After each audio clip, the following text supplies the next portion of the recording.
Gusto mo ba ng ganitong pasyalan na wala kang babayaran kahit entrance fee? May libreng activities na pwede mong mai-enjoy.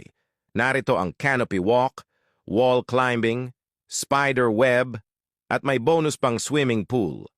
Lahat yan ay libre at walang bayad. May pang Instagrammable view. Dito lang yan sa hinulugang Taktak National Park, Antipolo City. Kaya ano pang hinihintay mo? Dayo na para may pang my day ka na. Di man na araw-araw na nakangiti, ilang beses na rin tayo